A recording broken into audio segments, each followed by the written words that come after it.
49/2021, shifting the Education Museum of Al Saidiyya School from the Ministry of Education to the National Museum. Article 1 transfers all Al Saidiyya School's Education Museum with its existing organizational level from the Ministry of Education to the National Museum. Article 2 stipulates that all allocations, origins, rights, obligations and assets of Al Saidiyya School's Education Museum shall be transferred from the Ministry of Education to the National Museum. Article 3 transfers to the National Museum all employees of Al Saidiyya School's Education Museum along with the employees' existing job status and financial allocations. Article 4 cancels all that contradicts with this decree or contravenes with its provisions.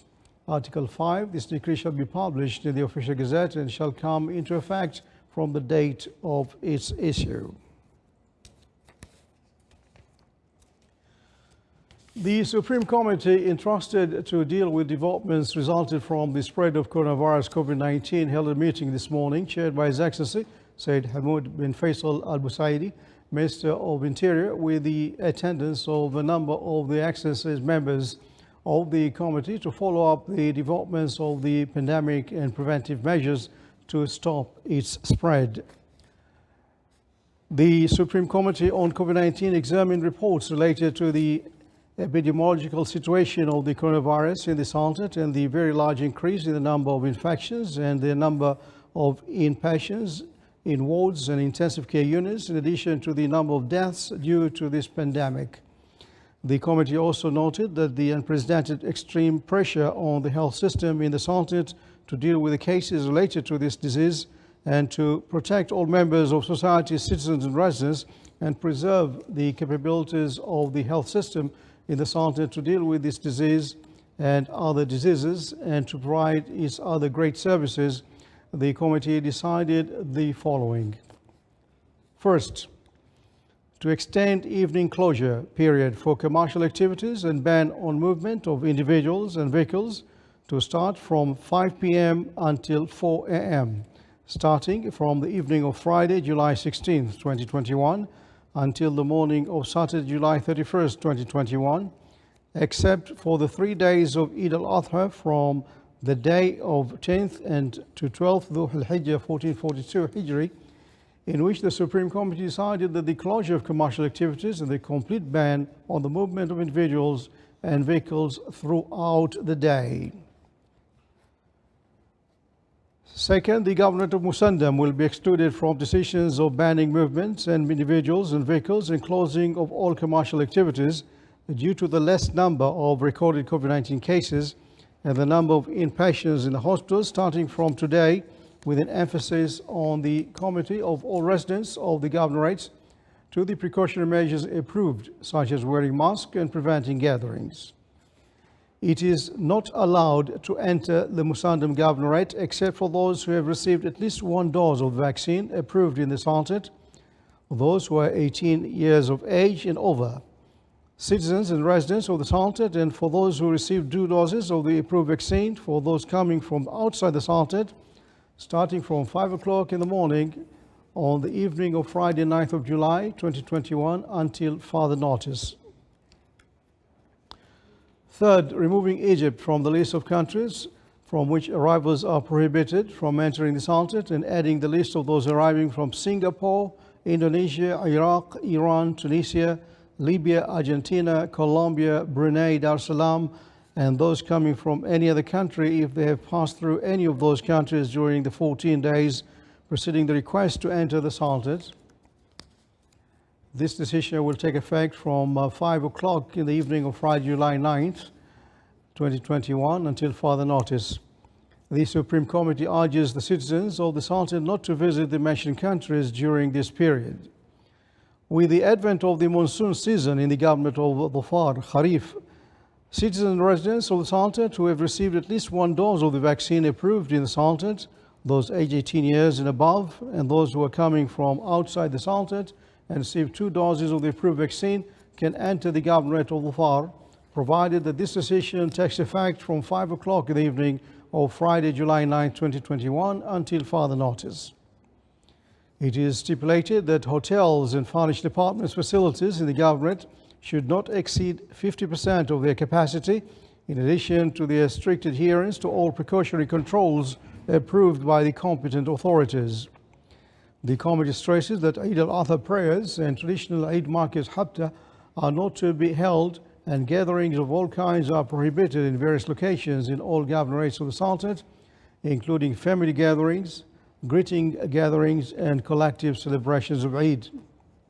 The committee also confirms the continuation of work until further notice, with decisions to close all land ports of the Sultanate, suspend the holding of international events, activities, and conferences within the Sultanate, close the activities of wedding halls and activities related to tent rentals, and suspend the holding of local events and activities of the public nature, including sports activities and exhibitions of all kinds. May the Almighty Allah protect us all.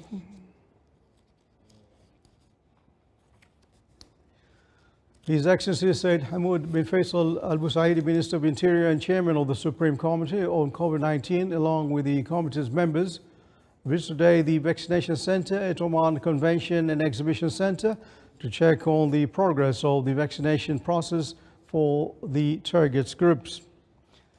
A statement issued by Oman News Agency said that during the visit, Their Excellencies, the members of the committee, listened to the explanation of the procedures followed for the course of the vaccination process, from the beginning to the registration until receiving the vaccine, the coordination mechanism, and the reception of those eligible for vaccination with the application of precautionary measures. It added the committee members commended the high turnout of the target groups, which reflects societal awareness.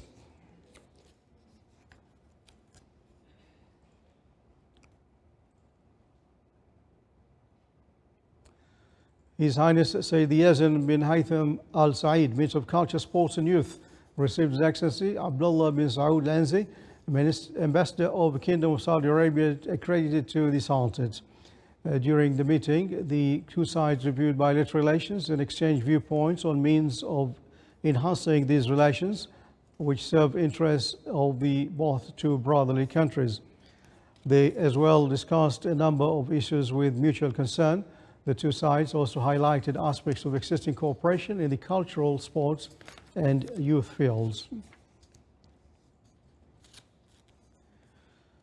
Current humanitarian situation in Yemen and the efforts exerted between all parties to end the conflict and the suffering of the Yemeni people were discussed by His Excellency Said Badr bin Hamoud Al Busaidi, Foreign Minister, during a meeting with His Excellency Peter Moore, Chairman of the International Red Cross Committee.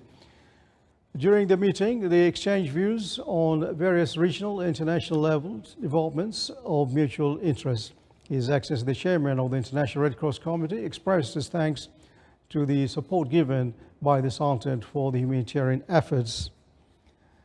His Excellency, the Foreign Minister, assured the Sultanate's keenness to the continuation of cooperation with the International Red Cross Committee and its attention to humanitarian concerns as part of the political and diplomatic efforts to find peaceful solutions for the issues and conflicts.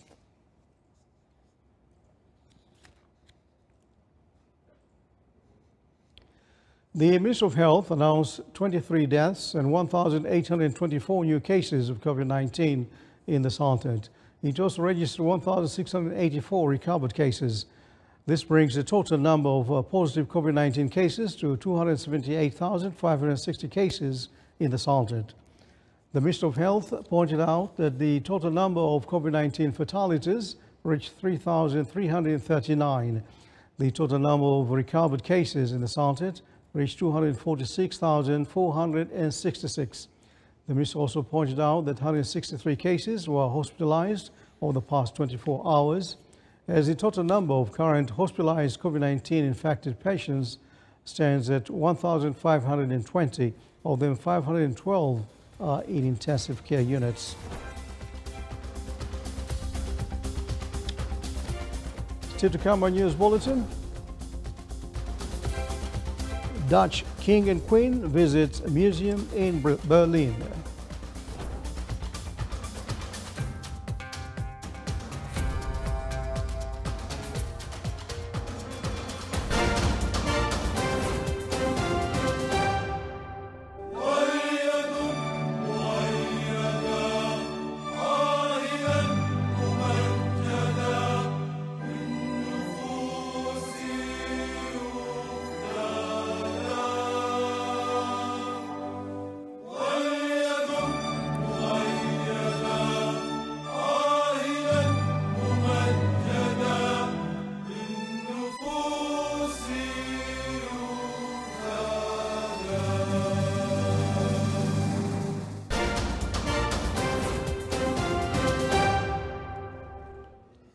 Welcome back to the news from the Sultan of Oman Television.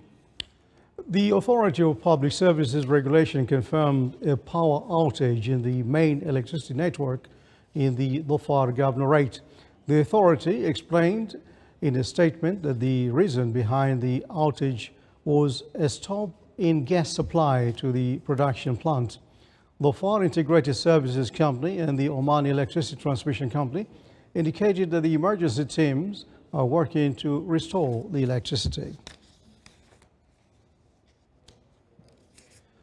Oman oil price September delivery increased today $1.34 to reach $76.09 per barrel. It should also be noted that the average price of Oman oil July 2021 delivery reached $66.40 per barrel, plus $3.30 higher than price of June 2021 delivery.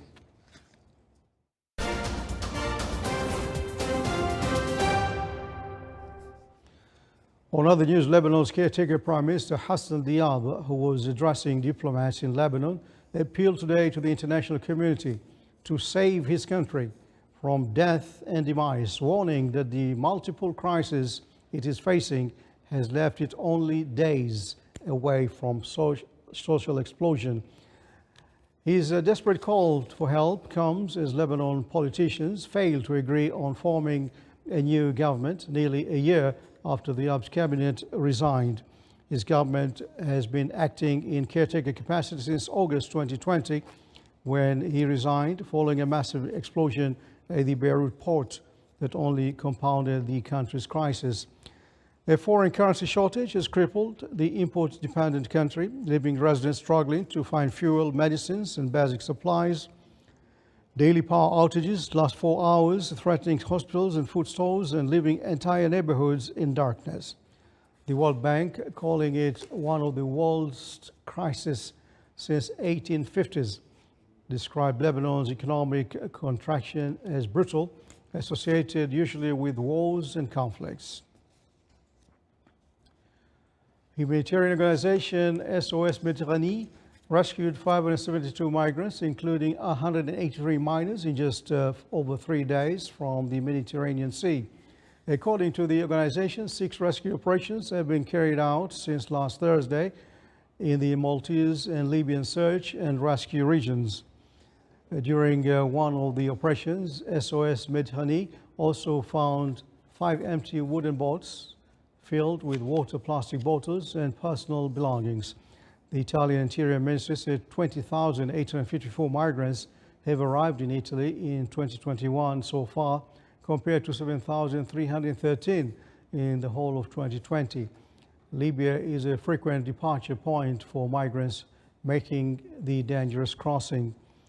Several shipwrecks from smuggled boats carrying migrants have occurred in the recent weeks as attempts to reach Europe become more frequent amid warmer summer weather.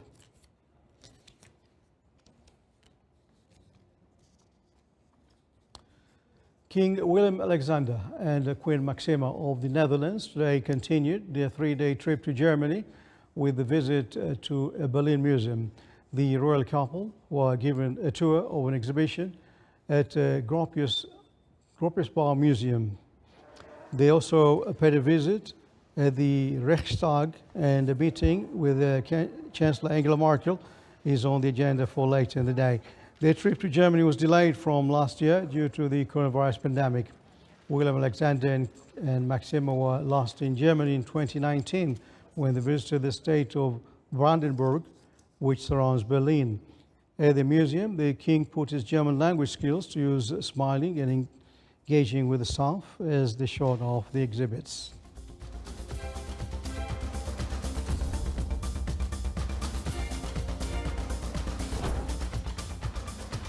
You're watching this Sultan Oman Television. Before tonight's bulletin, here are the main points once again.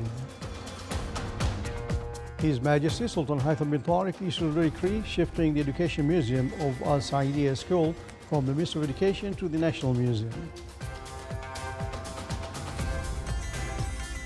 The COVID-19 Supreme Committee issues a number of decisions, namely close commercial activities and full lockdown for individuals and vehicles throughout the day of Eid al-Adha and extends the current night lockdown for 3 more hours. The COVID-19 Supreme Committee decides not to perform Eid al-Adha prayers and ban all types of gathering and exclude the Governorate of Musandam from these decisions, and only the vaccinated people will be allowed to enter the Governorate of Bufar. And His Excellency the Foreign Minister discussed with His Excellency the Chairman of the International Red Cross Committee the efforts exerted to end the conflict in Yemen. And with that, we come to the end of tonight's news bulletin. From all of us here in the newsroom and the studios, good night.